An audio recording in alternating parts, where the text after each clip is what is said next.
Hi everyone, I'm Daisy Victoria, and welcome to a very special video. I had so much fun sharing the Lucia tradition that today I thought I would share with you guys another tradition, and that is the warm winter beverage of my people. I'm dressed in medieval clothing today, what you would see worn in the late 14th to early 15th century, and that is because the tradition I'm sharing with you dates back to that time and actually turns out even much further. So today we are getting traditional Swedish. We are also getting medieval. This is a new type of video for me, showing you some sort of a lifestyle tradition that goes along with costuming. So please let me know if you guys like this kind of thing, because I like it and I might just make more for you. Yes, the winter season, Yuletide is upon us. Everything outside is a winter wonderland. Or at least it is if you live somewhere where that happens. Here in Texas, it has been all over the place. Like one day it's really warm, the next day it's really cold, the next day it's really warm. It's anybody's guess what season it will be tomorrow. So while I may be missing the outdoor winter season, I can still have the cozy indoor winter season. And today we are going to do that by making a traditional warm winter beverage. In Sweden, that perfect warm winter beverage is called glögg. Glögg is a mulled wine, and today I am going to be making it and sharing that with you. So we're gonna cozy up together and hang out making mulled wine. Mulled wine is a favorite drink in many countries. It is wine heated with spices and added sugar. What makes glögg different from other mulled wines is simply the traditional spin on the recipe and the tradition. So what is mulled wine? Even during Roman times, there was a warm spiced wine which was thought to help with illness. The practice of warming and spicing wine spread throughout Europe, where, as you might imagine, cold winters make one yearn for a nice warm beverage. Eventually, this beverage earned the name Hippocras, after Hippocrates himself. Or actually the Hippocratic sleeve, which is a cone-shaped cloth filter used to filter the beverage. I'm actually a member of a medieval and Renaissance reenactment group at the SCA, and in that group, Hippocras is quite popular. In fact, I've tried making some different recipe variations myself, and I like all of them. There are many ideas about where the word mulled later came from. In fact, so many that I thought it might be a distraction to go down that tangent. So if you're someone who studies that, please let us know in the comments what you think about it. To mull means to ponder or to stew over, and that's basically exactly what we're doing to the wine. We're kind of stewing things into it, so even just the straight up definition works. Anyway, my research on the Swedish version tells me that glögg comes from glödgat vin, which means basically mulled or heated wine. And other variations in more Germanic countries have similar names to glögg, such as in Germany, it's called Glühwein. So there isn't one specific recipe for glögg because it's something that a lot of people make and everyone kind of has their own variation or spin on it. Spices that are particular to Scandinavia and pretty much a given for glögg recipes include cinnamon, cloves, ginger, and cardamom. We Scandinavians love these spices. Usually some type of bourbon, brandy, or vodka, or maybe even rum is added to the drink, though I will note you can make it without adding that, and you can even make this non-alcoholic. So if you have someone who does not drink alcohol and you want to share this with them, guess what? You actually can. It's basically going to be the same, but not only will you not add any extra alcohol, you won't even start with wine, you'll actually start with fruit juice. Apple juice and grape juice are great, and you can even mix them together. I'm going to use all those 4 spices I mentioned with red wine, along with orange zest, almonds, and raisins. These are my ingredients gathered here. I'm starting with a red wine. Just a generic red wine is fine. You can experiment with different types if you want to see if you have a preference. I'm using a Cabernet Sauvignon since I found it as a nice budget wine. I'm pretty sure I used Cab when I made glögg last year, though I've also had good results with mixed reds. As a note here, while I make this glögg, I will be using standard American measurements like cups and tablespoons. So here's Teacher Daisy coming out for a moment. If you are able to convert these measurements into European measurements, then please do so and leave a comment with the converted measurements for the rest of the class. Okay, so let's get going on this. I'm using 2 bottles of red wine here. So keep in mind, if you want to make just 1 bottle, you can cut what I'm doing in half. I'm pouring both bottles of wine into a pot, which I've placed on a burner on my stove because I am going to heat it there.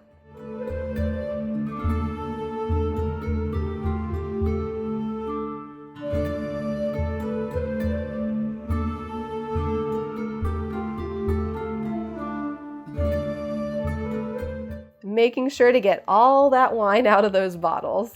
Don't want to miss any. I'm adding vodka to my glögg. Based on a recommendation I'm following, I should have 3 cups. That's 1.5 per bottle. As I started pouring this in, I realized that's actually a lot of vodka, and I'm pretty sure I didn't add this much before. So you don't have to add that much. In fact, you don't have to add any at all. I decided to short the last cup and go with 2 plus a little extra.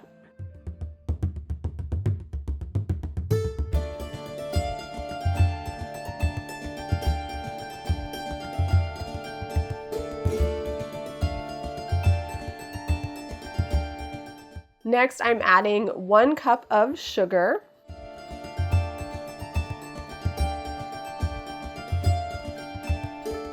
For the orange zest, we're gonna make it from the orange.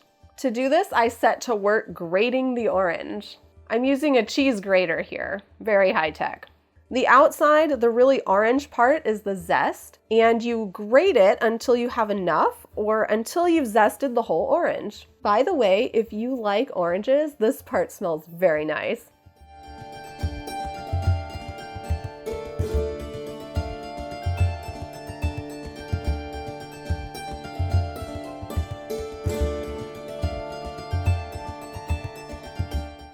I'm taking 4 tablespoons of orange zest and adding them to the mixture, which I've already got in that pot on the stove.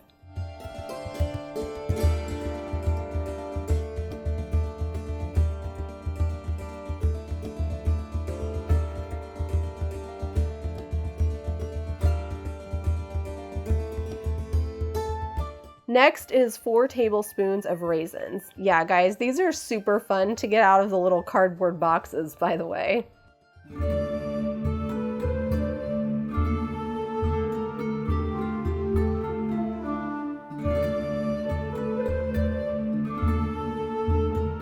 Next, cardamom pods. I'm adding 2 tablespoons of these.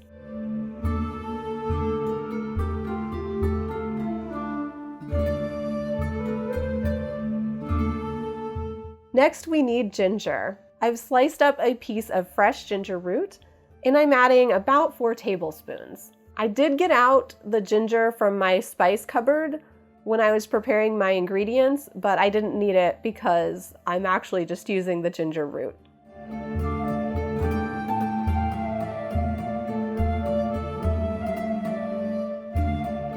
Next comes 2 sticks of cinnamon. And now the cloves. You can just kind of estimate how many cloves to add. I'm following a recommendation that says 8 cloves per bottle of wine. And I happen to really like counting, and I think this is super fun. So I'm counting out 16 cloves exactly. For some reason, I enjoy counting them out and adding them one by one to my mixture. Perhaps it's because I feel like an old-timey witch brewing a potion. Once all of that is combined in the pot, I'm heating it on the stove. Once it gets hot, I will let it simmer for 2 minutes and then remove from the heat.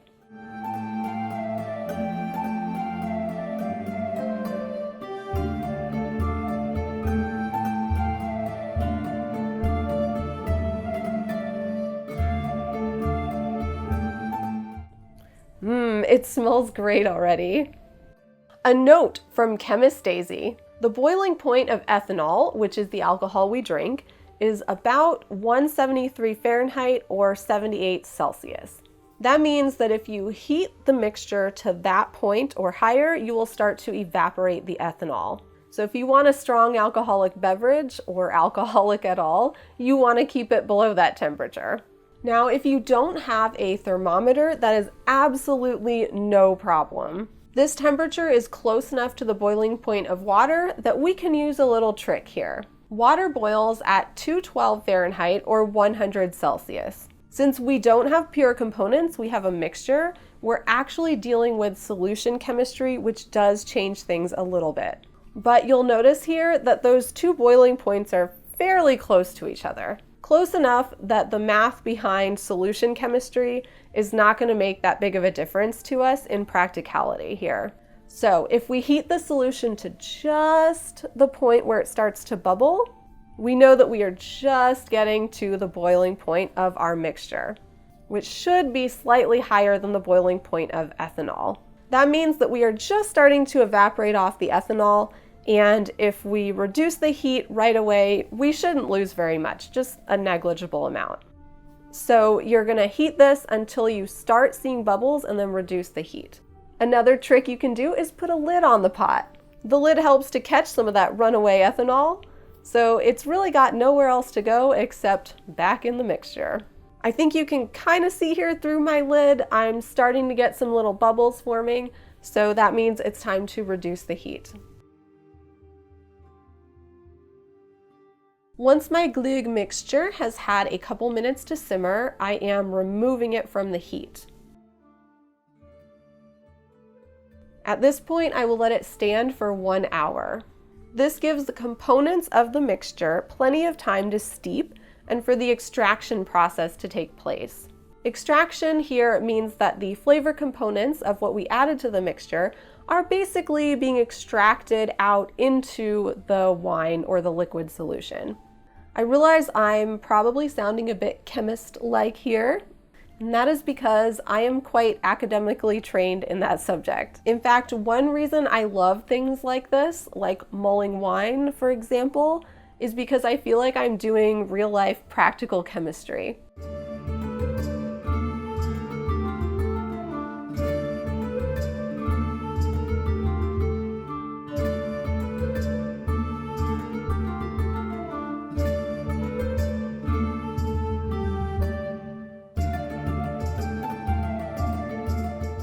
Once the glögg has mixed very well for an hour, and by the way, you could leave it longer, that's fine, it's time to strain the mixture. Straining removes all those little pieces of added things, so we end up with a nice smooth liquid to drink. My setup looks this way because I know myself and my propensity to spill when I lift large bowls of liquid and try to pour them. So I'm using this handy ladle to transfer the mixture to the sieve, which sits on top of a receiving bowl. This takes a while, but greatly reduces my spillage.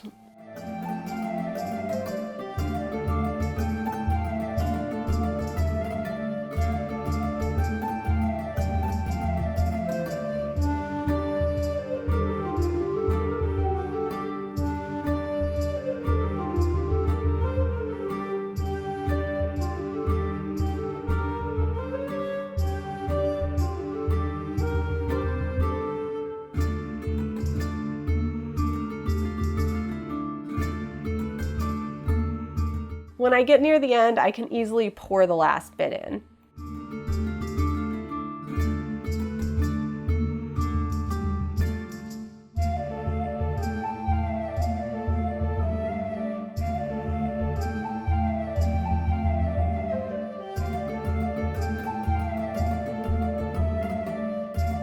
Okay, I'd like to just take a moment here to observe and celebrate how little I spilled. It's almost as if I have training in transferring liquids like in a laboratory.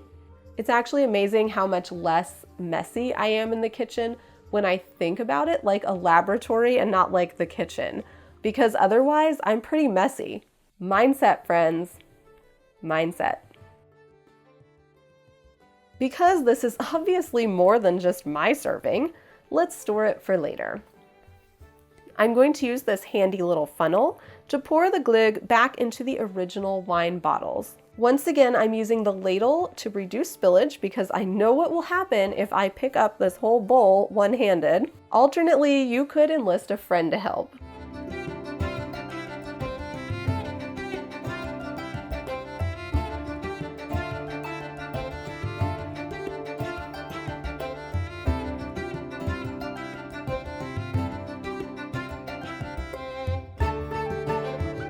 If you added additional alcohol, you will have more than what fits in the original wine bottles. I guess that means we're just gonna have to drink some. You can also store it in another container. I've read that Glögg is good stored in the fridge for up to a year, but honestly, I've never had it last that long to test that out.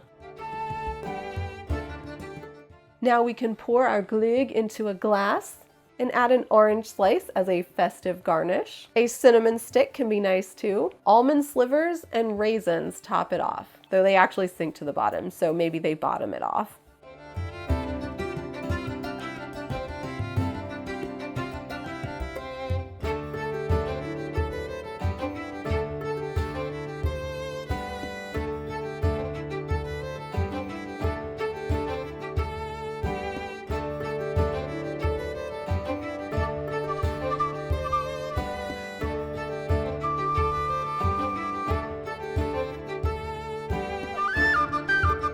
For my glass of Glögg, I'm adding a straw because ever since I got braces, I've preferred to drink my beverages with straws. Though honestly, I really like the straw and I'm probably gonna keep using it after the braces come off too.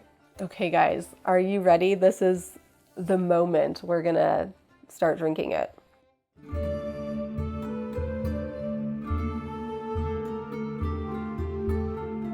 It's really good. Also, it's pretty strong because of all that vodka I added. One thing about Glögg is that if you're doing that traditional recipe where you add some alcohol to it, you are making this very strong. Now, I suppose if you're not careful about, keeping the ethanol in the pot, you might evaporate some out and it might reduce the strength a little bit. But if you are careful, you're gonna get a very strong drink. So this is really a sipping drink. You don't need to drink as much of this as you would wine, so that's kind of nice. You can just get a little bit. It's really good though. And if you do want to be able to drink more Glögg for more flavor, I would probably skip adding the vodka, brandy, bourbon, or whatever, and just do the wine part. And once again, you can make it non-alcoholic by just using fruit juice like apple or grape or a mixture of those two instead of the wine, and still do all the spices. I love all mulled wines and every variation I've tried. For me, Glögg is extra special because it's tied to my heritage. So not only is it a way to enjoy a delicious beverage, but it's a way to connect with my people. And what's also great about that is that I can share it with everybody. Friends, if you make some Glögg, I would love to know how it goes and what you enjoyed about it. Also, if you have a mulled wine tradition from where you are, please feel free to share it with us in the comments. I love keeping traditions alive and even making them relevant to the way I live today. I usually do that through costuming. However, a lot of traditions tend to be somewhat costuming adjacent for me.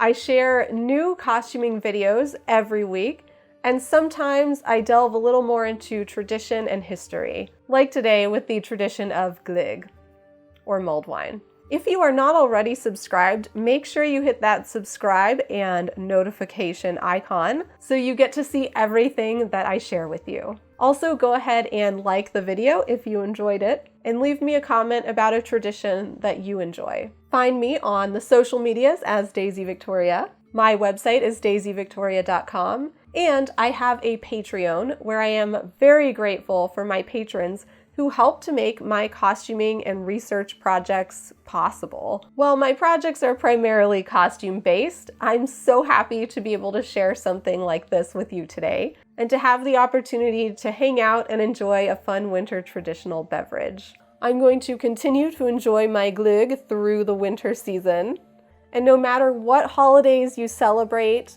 I hope that your holiday season is bright, and I look forward to seeing you again really soon. Hey Duel!